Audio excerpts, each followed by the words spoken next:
Según Génesis 47, 12, 27, durante la sequía en Egipto, José almacenó y preservó el alimento. Para subsistir, la gente tuvo que venderlo todo y, al fin, incluso a sí mismos. Ese es el precio de vencer. Así es en este tiempo del fin, donde conseguir el alimento para entrar al reino y conquistar nuestra tierra, que es Cristo, formado en nosotros, nos costará renunciar a todo, incluso a nuestra propia vida. Pero a cambio de nuestro todo, tendremos su todo y reinaremos con él. Con ustedes, José.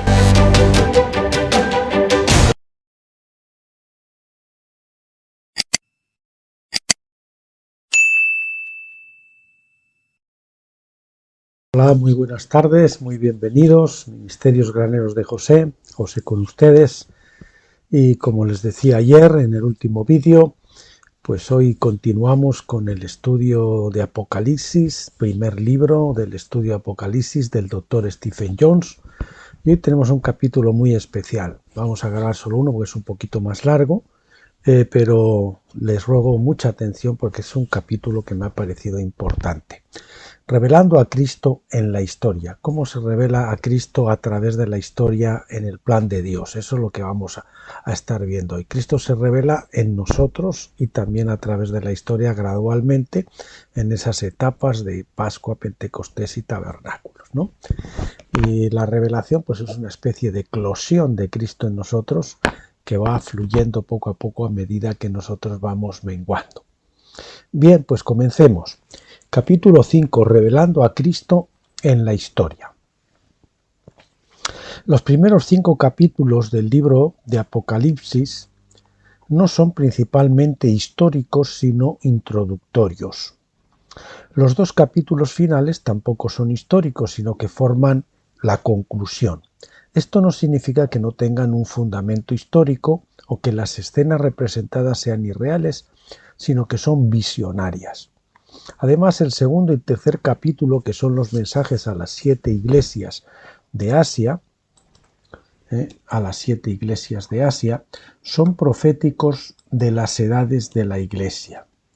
Por ejemplo, ya saben que las primeras tres etapas se suceden: Éfeso, Esmirna y Pérgamo. Creo que van así en ese orden, si no me confundo, pero después esas se suceden una a la otra. Las primeras desaparecen, pero después Tiatira, que representa a la Iglesia Católica, sustituye a Pérgamo, que era la anterior, suponiendo que sea así, y entonces después ella continúa hasta el final, no desaparece, pero de ella van saliendo a su vez, pues como después de Tiatira sale Sardis, que representa a la Iglesia protestante, que aparece con el avivamiento de Lutero. Después de ahí viene Filadelfia, y después de Filadelfia viene la Odisea, que es pues la iglesia que representa fundamentalmente a la iglesia de este fin de siglo en el que estamos, de este fin de los tiempos. Pero las 4 llegan hasta el final y esos 4 tipos de iglesia todavía están ahí, ¿no? Catolicismo, protestantismo, las iglesias evangélicas y las iglesias, digamos que de esta última etapa, que serían las que han nacido de las evangélicas, seguramente que son las pentecostales, etcétera, y que representan la última etapa. Bien, además del segundo y tercer capítulo, que decimos que son los mensajes a las 7 iglesias, de esas son proféticos de las edades de la iglesia, y como tales forman un esbozo de la historia de la Iglesia desde el siglo I a la actualidad. Bien, sin embargo, después de estos capítulos y antes de que se exponga la historia, la narración es interrumpida por la gran visión del trono, donde Juan ve el final desde el principio. Revelar lleva tiempo. Apocalipsis 1 del 1 al 2 dice: la revelación de Jesucristo que Dios le dio para mostrar a sus siervos las cosas que deben suceder pronto.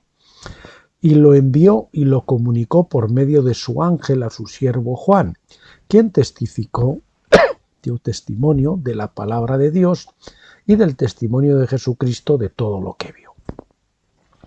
Como señalamos anteriormente, esta es la revelación o desvelamiento o develamiento, si lo prefieren, de Jesucristo.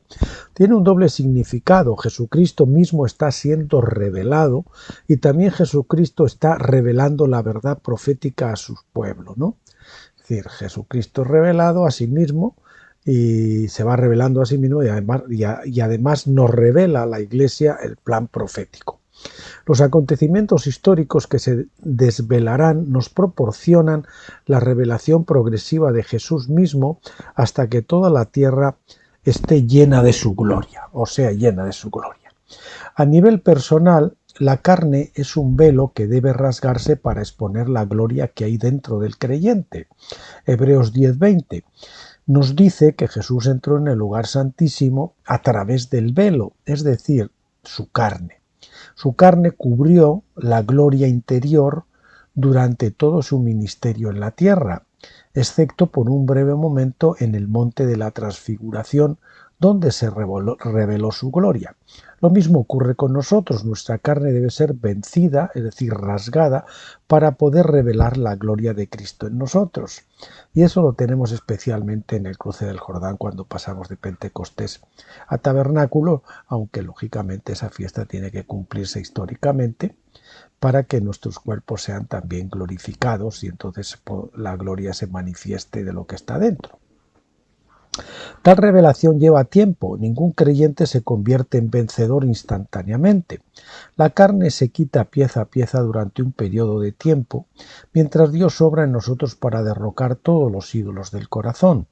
Este es el propósito de Pentecostés, nuestro tiempo en el desierto, que nos lleva al final a experimentar tabernáculos y heredar nuestra porción de la tierra prometida, que es Cristo en nosotros la esperanza de gloria y que acabará siendo con el cuerpo glorificado, que es la obra final de nuestra tierra prometida, ¿no? Lo mismo ocurre con las naciones carnales. Las naciones no son sometidas instantáneamente bajo los pies de Cristo. Hebreos 2:8 dice: todo lo ha sujetado bajo sus pies, porque al sujetarle todas las cosas no dejó nada que no le esté sujeto. Pero ahora todavía no vemos todas las cosas sujetas a él. ¿Por qué? Porque hay un plan que se va instalando gradualmente a lo largo de la historia en diversas etapas. Como siempre, Pascua, Pentecostés y Tabernáculo, y eso es tanto a nivel personal, de crecimiento personal, de maduración personal, como del crecimiento de la Iglesia y del plan de Dios para toda la humanidad.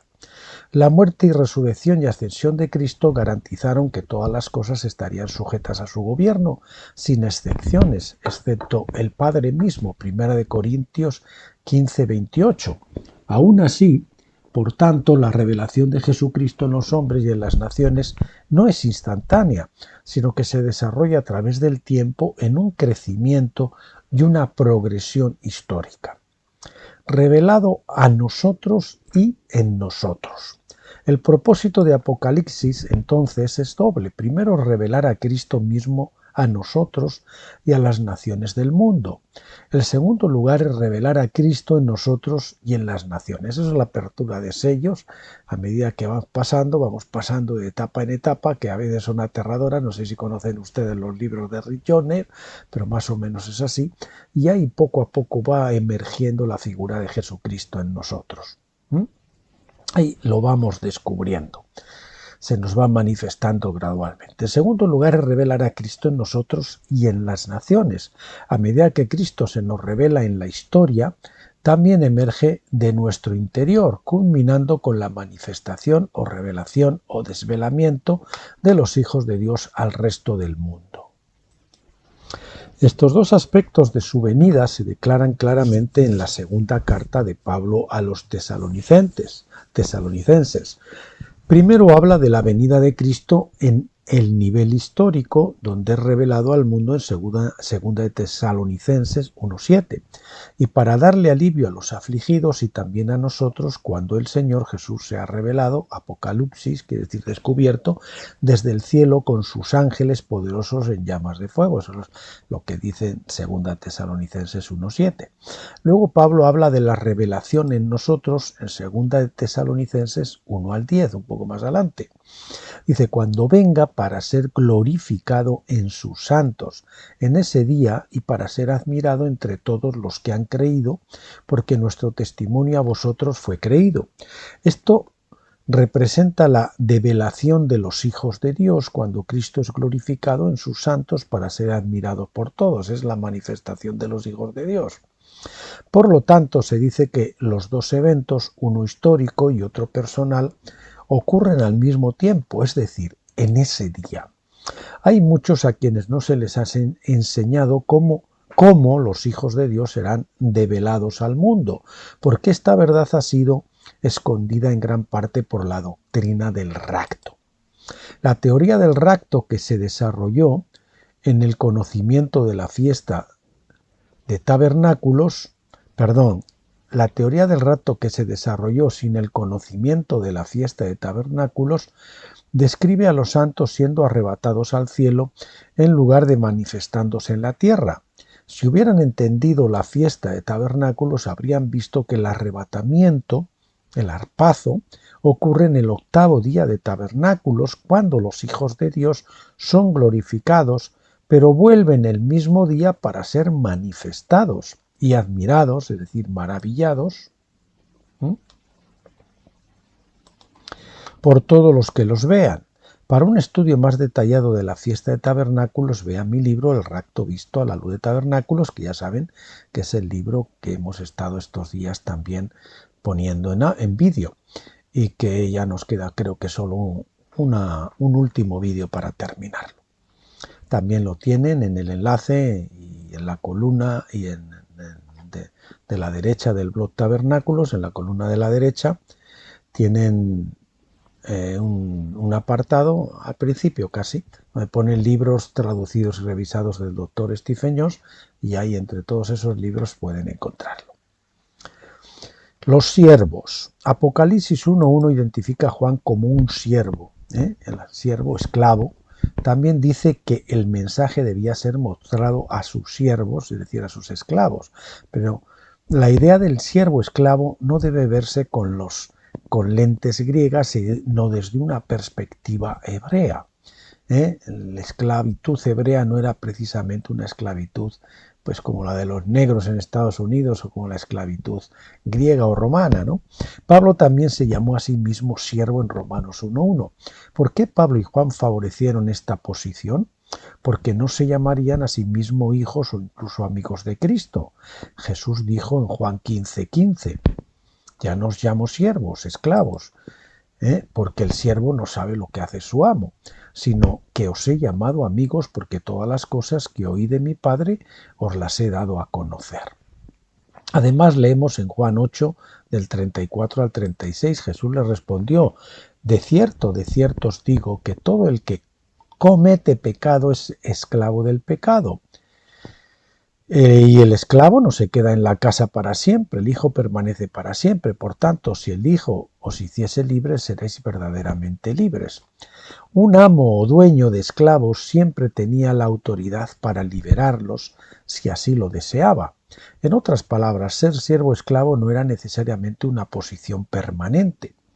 Pero la ley divina va más allá del acto de liberar a un esclavo. El esclavo liberado tenía la opción de regresar a la propiedad de la herencia familiar o de regresar a su amo como esclavo perpetuo. Éxodo 21 del 5 al 6 dice, pero si el esclavo dice claramente, amo, a mi esposa y a mis hijos, no saldré libre. Entonces su amo lo llevará a Dios y luego lo llevará a la puerta o al poste de la puerta, y su amo le traspasará la oreja con una alezna y le servirá permanentemente. Es decir, en algún momento el Señor nos dice, bueno, ¿me quieres servir como un esclavo permanente en mi casa? Bien, pues entonces, ven, te clavo la puerta contra la oreja contra la puerta, te la horado con una alezna, y esa va a ser la señal de que me perteneces perpetuamente.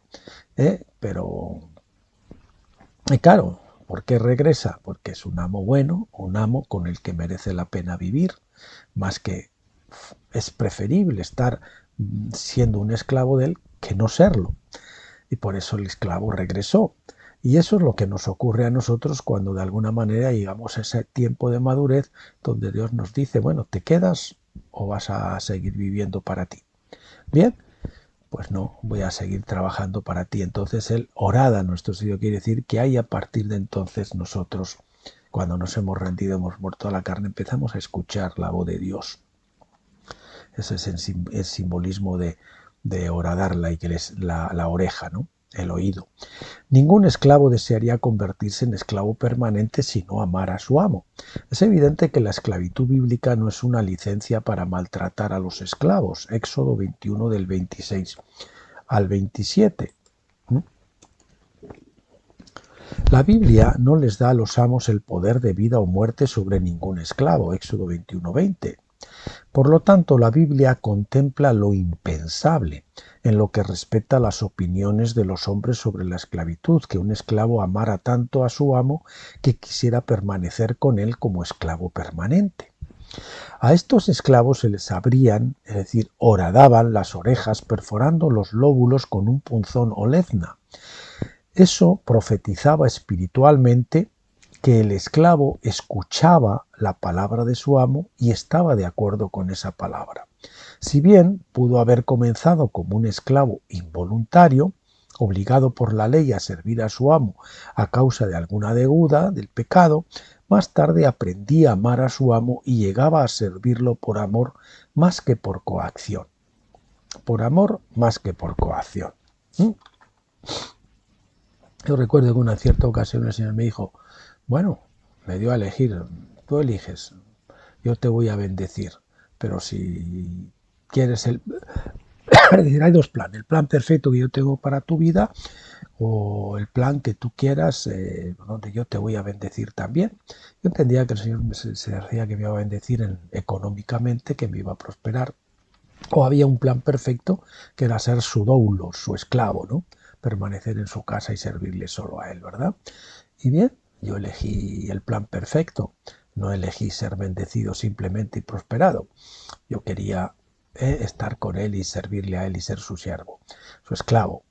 Y ya después pues, de pruebas durísimas, pues eso me llevó a cruzar el Jordán y a que mi oído, mi oreja fuese horadada con la legna y pudiese empezar a escuchar su voz y a estar de acuerdo con él en un proceso gradual. Todo es gradual. David mencionó esto también sobre sí mismo porque se consideraba un siervo que amaba a su maestro. En el Salmo 40 del 6 al 8 escribe, sacrificio y ofrenda de harina no has deseado, tú has abierto mis oídos. Holocausto y ofrenda por el pecado no has pedido. Es decir, aquí vemos tú has abierto mis oídos. Entonces dije, he aquí vengo, en el rollo del libro está escrito de mí, me deleito en hacer tu voluntad, oh Dios mío, tu ley está dentro de mi corazón. Eso es, ahí está reflejado esto también que estábamos comentando. Esto representa a un esclavo que regresa libremente a su amo, no por obligación de la ley, sino porque tu ley está dentro de mi corazón. Eso ocurría porque sus oídos espirituales se habían abierto para escuchar la voz de su maestro. En Hebreos 10, del 5 al 9, este pasaje se aplica al mismo Jesús, quien tomó esa posición aunque fue llamado el Hijo de Dios. En otras palabras, este tipo de siervo es el equivalente legal de un hijo y también de un amigo. Cuando llegamos ahí, el Señor ya nos considera amigos. Parece una paradoja, ¿no? Pero el que pierde su alma la gana, dice. Que ama a su amo. El equivalente legal de un hijo y también de un amigo que ama a su amo. Tal posición se alcanza cuando uno se gradúa en la obediencia pasando al acuerdo. Se gradúa en la obediencia pasando al acuerdo y del miedo pasando al amor. Es decir, al principio pues, servimos un poquito por temor, pero después ya le empezamos a servir por amor. Y también al principio le obedecemos como arrastras, pero después en realidad nos deleitamos en obedecerle y en estar de acuerdo con él. Su voluntad, es decir, no lo que yo quiera, sino lo que tú quieras. Esa es la posición en la cumbre espiritual de la unión de las voluntades. Y como decía eso, pues primero la cruz la rechazamos, después de alguna manera la aceptamos simplemente o la soportamos, la sobrellevamos, pero después llega un momento que la abrazamos. ¿Y qué es la cruz? La cruz no tiene por ser precisamente sufrimiento, sino es hacer su voluntad y no la nuestra. Hacer lo que a él le gusta, no que a nosotros nos gustaría, y entender que eso es lo mejor para nosotros y para el supremo bien nuestro y lo mejor para que se cumpla el plan y la voluntad de Dios en nosotros y en el mundo. Cuando un siervo está de acuerdo con el amo, se convierte en el doble testigo del amo. El siervo habla solo lo que oye decir a su amo y solo hace lo que ve hacer a su amo. Tal es la unidad del acuerdo. Por eso Juan se llama a sí mismo su siervo Juan, que dio testimonio de la palabra de Dios y del testimonio de Jesucristo. Tanto Juan como Pablo habían vencido la carne hasta el punto de ser esclavos o siervos voluntarios de Jesucristo. Lo amaban y estaban de acuerdo con su ley. Por eso dice Pablo en Romanos 7:16, estoy de acuerdo con la ley, reconociendo que la ley es buena. Dice más en Romanos 7:25, yo mismo con mi mente, es decir, con mi mente espiritual, sirvo a la ley de Dios. El testimonio de Pablo aplica igualmente a Juan, el siervo. Juan era el discípulo que amaba a Jesús, el discípulo amado, más profundamente que los demás, ¿verdad? Amaba a Jesús más profundamente que los demás. Hablando legalmente, él era un esclavo voluntario de Jesucristo, pero debido al amor y acuerdo compartidos, Juan había sido elevado a la posición de amigo e hijo. El número 14. Cuando Juan nos presenta el concepto hebreo de siervo, la importancia de esta idea está respaldada por los números. La palabra griega doulos, es decir, siervo, esclavo, se usa 14 veces en el libro de Apocalipsis. Apocalipsis 1:1 dos veces, en el 2:20, en el 6:15, en el 7:3, en el 10:7, en el 11:18, en el 13:16, en el 15:3, en el 19:2, en el 19:5, en el 19:18, en el 22:3 y en el 22:6. 14 veces nada menos. 14 es el número bíblico que significa liberación. Qué casualidad, ¿no? Para la palabra doulos, que significa siervo esclavo, significa la liberación. Cuando llegamos a la posición de siervo esclavo, es la liberación y en realidad pues el Señor nos considera amigos. Por esta razón, Israel fue liberado de la esclavitud de Egipto el día 14 del primer mes, que es la Pascua. En el libro de Apocalipsis, los siervos de Cristo son aquellos que fueron liberados, pero que regresaron voluntariamente para convertirse en siervos perpetuos del Maestro, es decir, del amo que amaban. Regresaron como amigos y son honrados como hijos, porque aquellos a quienes el Hijo libera son verdaderamente libres. Juan 8:36. Cuando entendemos la ley de los siervos esclavos voluntarios y cuando vemos cómo Jesús liberó a sus discípulos a la gloriosa libertad de los hijos de Dios, también podemos entender la frase verdaderamente libres. Mi amigo Mark ha estudiado griego durante muchos años, me dice que doulos significa literalmente la voluntad propia tragada por la voluntad de otro, es decir, lo que decía, la unión de las voluntades. Pero no es que una vez se hace lo que yo quiero y el Señor se pliega a mi voluntad y otras veces yo me pliego a la voluntad. No, es que mi voluntad desaparece y yo abrazo su voluntad como propia. Ese es el asunto. Es la fusión, unión de las voluntades que es la cumbre espiritual.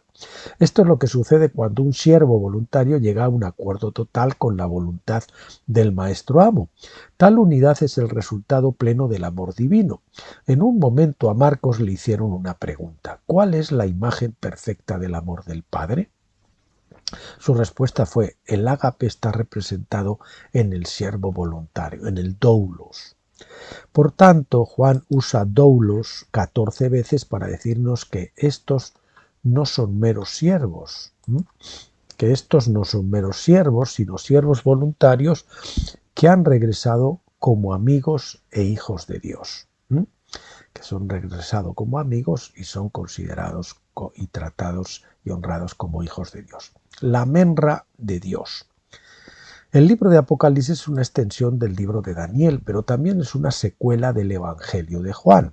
La introducción al libro de Apocalipsis, que enfatiza la idea del siervo esclavo, del doulos, es una reafirmación de la introducción al Evangelio de Juan, donde presenta a Cristo como el Logos, traducido como el Verbo. Ninguna traducción expresa adecuadamente el verbo, la menra. Ninguna traducción expresa adecuadamente el concepto hebreo del logos. Es el equivalente de la menra hebrea, que describí en el último capítulo de mi libro Dr. Lucas sanando las brechas, libro 1. La menra era la posición superior por encima de los rabinos ordinarios e incluso por encima de los rabinos con autoridad. Menra era un término mesiánico que describía a un rabino con autoridad que se había perfeccionado tanto que su propia vida era el cumplimiento de la ley. Él era la palabra hecha carne. Y por eso nosotros también, cuando tenemos un llamado, el Señor nos da a comer un rollo, ¿verdad? Nos da a comer un rollo que al principio es agradable en nuestro paladar, pero que cuando lo digerimos, es decir, por el proceso que el Señor nos lleva al desierto para hacer carne, esa palabra, ese ángel que nos ha dado en nuestro corazón, pues se agría en el estómago, ¿verdad? No es agradable. Entonces llega un momento en que esa palabra, a través de ese proceso de transformación, se llega a encarnar en nosotros de una manera que somos cartas escritas de Dios, como dice Pablo, nos transformamos en el mensaje que Dios nos ha dado para que nosotros demos al mundo, demos a la iglesia, ¿no? Hay un mensaje especial, una palabra que nos ha llevado el Señor ahí. En mi caso, para mí es el cruce del Jordán, el paso de la transición de la era de Pentecostés a Tabernáculos para entrar en la quietud, en el reposo de Dios, en el salón de Dios. Ese es, yo le suelo decir, llevar a la iglesia de este tiempo al aposento alto, pero no ya de Pentecostés, sino en esta ocasión el aposento alto de Tabernáculos. Y el aposento alto representa la posición de total entrega, de rendimiento, porque uno está crucificado con las manos y los pies y no se puede mover, suspendido entre el cielo y la tierra, es decir, aquí yo solo hago lo que el Señor me permita hacer. Si el Señor no me baja de aquí, no me puedo mover. Si el Señor no me de aquí, no puedo hacer nada. Ese es el asunto. La enciclopedia judía nos dice que la menra es el equivalente de la palabra griega logos. Dice además, la menra ha puesto los cimientos de la tierra. Targum, Isaías, capítulo 11, supongo que será versículo 8, o versículo 13. La menra es el fuego consumidor y la shekinah o manifestación de Dios. Esa es la menra, es el fuego consumidor y la shekinah o manifestación de Dios. Quizá la descripción más significativa de la menra en la enciclopedia judía, al menos para nuestros propósitos, es su declaración: mi menra será para ti como un buen labrador que quita el yugo del lomo de los bueyes. Las imágenes que se presentan aquí muestran que la menra fue llamada para liberar a los siervos. Esto es lo que hizo Jesús cuando liberó a sus discípulos. Esta es la fuerza detrás del título siervo, usado tanto por Pablo como por Juan. En efecto, la menra vino a bendecirnos, convirtiendo a los siervos de Dios en esclavos por amor. Estos entonces son los bienaventurados que leen el libro de Apocalipsis con entendimiento, para que puedan ponerse de acuerdo con la mente de Cristo. Repetimos, en efecto, la menra vino a bendecirnos, convirtiendo a los siervos de Dios en esclavos por amor. Estos entonces son los bienaventurados que leen el libro de Apocalipsis con entendimiento, para que puedan ponerse de acuerdo con la mente de Cristo. Los bienaventurados. Apocalipsis 1.3 es el versículo final de la introducción al libro de Apocalipsis. Bienaventurado el que lee y los que oyen las palabras de la profecía y hacen caso de las cosas que en ella están escritas, porque el tiempo está cerca. La palabra traducida bienaventurado es Macarios. Tiene el nombre Macario, ¿verdad? Pues quiere decir bienaventurado. Es la palabra que se usa en las bienaventuranzas para establecer la condición de una persona que vive una vida bendecida. No es lo mismo que bendecir a alguien o algo, que es eulogio, la palabra que se usa, que también es un nombre, eulogio, la palabra que se usa en Mateo 14 y 19 cuando Jesús bendice la comida. La Septuaginta muestra que la palabra griega Macarios es equivalente a la palabra hebrea Asir o Aser. Aser es el nombre de uno de los hijos de Jacob, llamado así porque cuando nació su madre se consideraba feliz o bendecida. Es la primera palabra del primer salmo, bienaventurado el hombre. La palabra bienaventurado describe la condición de quien camina en el gozo del Señor. Yo suelo decir que el gozo del Señor es la sonrisa de Dios en nuestros corazones. Describe el estado del esclavo perpetuo. Entonces Juan usa la palabra Macarios para mostrar la condición bienaventurada de aquellos que leen y escuchan el libro de Apocalipsis. Sin duda esto trae una sonrisa de incredulidad a muchos rostros, ya que el libro es probablemente el más incomprendido de las Escrituras, junto con Cantar de los Cantares probablemente. La mayoría se desanima cuando lo leen porque realmente no escuchan lo que leen.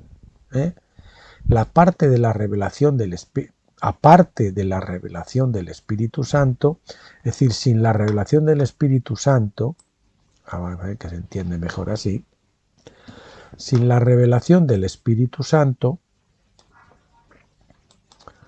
el libro permanece sellado, a pesar de que Juan vio la ruptura de los sellos. Leer, escuchar y prestar atención. La instrucción de Juan es leer, escuchar y prestar atención al contenido de este libro. Prestar atención también se lo dijo Samuel a Saúl, ¿verdad? Que obedecer es más importante que los sacrificios y todas esas cosas, y prestar atención. En otras palabras, escuchar y prestar atención al contenido de este libro. Esto sigue el concepto hebreo de oír y obedecer. Esto sigue el concepto hebreo donde oír y obedecer provienen de la misma palabra, Shema, quiere decir tanto oír como obedecer. El que no obedece es que no ha oído en realidad, no ha escuchado. En otras palabras, si alguien afirma haber oído algo y sin embargo no respondió de alguna manera, realmente no escuchó. Escuchar es más que el simple oír con el oído, también incluye una respuesta, algo que se establece claramente en la epístola de Santiago. Él nos dice en Santiago 1:22, pero demuestren ser hacedores de la palabra y no simplemente oidores que se engañan a sí mismos. Nuevamente en Santiago 2, del 17 al 18 dice, así también la fe, si no tiene obras, está muerta por sí misma, pero alguien bien puede decir, tú tienes fe y yo tengo obras. Muéstrame tu fe sin las obras y yo te mostraré mi fe por mis obras. La fe viene al oír, dice Romanos 10:17.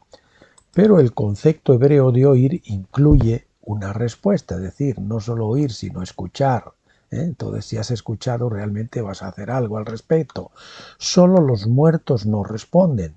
Así también Juan expone el estado del hombre bienaventurado que lee, oye y actúa. Por lo tanto, debemos estar atentos a las oportunidades de usar lo que leemos como instrucción hacia un curso de acción positiva. Específicamente, a cada una de las 7 iglesias se les dio un mensaje que pedía un cambio de corazón que debería haber resultado en un cambio en su comportamiento o obras. Y si usted es uno de los que escuchan y tratan de obedecer, presta atención y quiere poner por obra, pues va a chocar con aquellos otros que en realidad escuchan y lo hablan y lo repiten, pero no cambian su vida. No se adaptan a esa palabra de Dios, no quieren llevar ese cambio a su vida. Está muy bien para predicarlo en los púlpitos, está bien de cosas, pero cuando me toca a mí, por ejemplo, el texto, el que haya dejado esposa, padres, hijos, casa y todo, por causa como usted, por causa del Evangelio, tengo que separarse de su esposa o divorciarse de su esposa, entonces eso ya no se lo van a admitir, porque sería usted demasiado radical, ¿verdad? Para la moda, para lo acostumbrado. Por ejemplo, de hecho, incluso las profecías históricas del libro tienen el poder de cambiar nuestro comportamiento. Por esta razón, como veremos todavía, los juicios divinos establecidos en el libro incluyen un llamado al arrepentimiento. Desafortunadamente, en la revelación del surgimiento del Islam en el capítulo 9, encontramos que la Iglesia como un todo todavía se rehusaba a arrepentirse y no reconocía que Dios había levantado al Islam para juzgar a la Iglesia por su propio pecado. Y yo creo que está ocurriendo ahora parte también en el mundo occidental.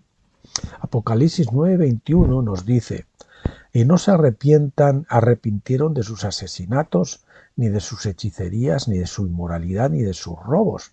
De hecho, hoy he puesto una noticia en Telegram, donde decían que en Francia una estudiante argelina reprendió al profesor porque mencionó Navidades. Fíjese que yo soy una persona que no celebra las Navidades porque considera que no es una fiesta bíblica. En fin, no quiero entrar ahora en eso. Pero de hecho están empezando a imponernos ellos sus costumbres a nosotras, las costumbres islámicas, y a muchos ya están intimidados hasta ese punto. Eso es lo que está ocurriendo otra vez. ¿Será que el Señor está juzgando al falso cristianismo o al cristianismo meloso, mezclado, babilónico que tenemos en estos momentos en el Occidente? Es para pensárselo, ¿verdad? Se ha dicho que quienes no conocen la historia están condenados a repetirla. Y también decía que el Rishi Sunak o no sé cómo es, el Rishi Sunak o algo así, el nuevo presidente inglés, pues dice que han sacado una ley que prohíben la palabra Navidad a todos los funcionarios. O sea, no se puede mencionar ya, si usted es funcionario, no puede mencionar la palabra Navidad. Puede mencionar Ramadán si usted quiere, pero Navidad no lo mencione porque va a tener problemas. El libro de Apocalipsis profetiza la historia de la Iglesia para que el nombre bendito lea, oiga y escuche. La historia, de hecho, realmente es su historia. Debemos reconocer que Dios es el autor de la historia y que la historia es el relato de la progresión del reino de Dios. Es la profecía hecha bíblica, hecha historia. O la historia, mejor dicho, es la profecía cumplida. Si escuchamos la profecía de la historia, podemos prepararnos para el futuro o aprender del pasado dependiendo de la época en que vivamos. Las cosas que deben suceder pronto. Juan dice en el primer versículo que se le mostraron cosas que pronto ocurrirían. Esta es una referencia a los eventos históricos que se revelan en el libro mismo. La palabra griega es takos, que significa rapidez, velocidad, prontitud. Santiago 1:19 usa el mismo término cuando dice que debemos ser prontos para oír. La palabra implica que el mensaje del libro de Apocalipsis era algo que sucedería más temprano que tarde, y esa palabra encaja mejor con la visión historicista del Apocalipsis que con la visión futurista, que pospone los eventos para un futuro muy lejano. Sin embargo, el tiempo es indefinido y el pronto de Dios no necesariamente se ajusta a nuestra perspectiva terrenal del tiempo. Por tanto, no podemos insistir demasiado en el tema. Sin embargo, para que el término tuviera algún significado para aquellos que escucharan el testimonio de Juan, parece apoyar la idea. Sin embargo, que el término tuviera algún significado para aquellos que escucharan el testimonio de Juan, parece apoyar la idea de que estos eventos debían comenzar en los días de Juan o poco después, y no tendría sentido para aquellos que escucharon la profecía en aquellos momentos, ¿verdad? Bien, mis queridos amigos y hermanos, pues hasta aquí hemos llegado hoy. La próxima vez que abordemos, que será el siguiente vídeo, además en este caso, porque siempre hacemos 2 seguidos de Apocalipsis, vamos a continuar con el capítulo 6, Juan a las 7 iglesias, y probablemente será el 7, vamos a ver, el 6 son 25, y vamos a ver el 7,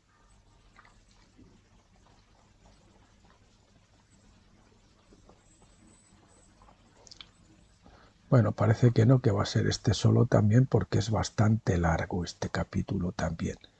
De la 25 a la 32 son 7 páginas, así que el próximo día, mañana o pasado, si Dios quiere, pues estaremos grabando ese capítulo 6 que les hemos dicho. Y bueno, y en el siguiente vídeo, ya que será al otro día, pues continuaremos ya también con algún nuevo tema de esos de los destacados de la columna del blog Tabernáculos. Bueno, mis queridos amigos, oro para que el Señor haga esta palabra carne en su corazón, esa palabra tan bonita sobre horadar el significado de horadar la oreja del siervo, ¿verdad? Que significa que somos un siervos, son esclavos por amor, y que a partir de entonces pues empezamos a escuchar su voz y actuamos por acuerdo, por amor, no por compulsión, y eso pues hace que ya podamos ser considerados amigos y honrados como hijos por el Padre. Les encomiendo a la gracia del Señor para que los cuide, y yo pues me despido a ustedes hasta el próximo año. Que Dios les bendiga mucho a todos.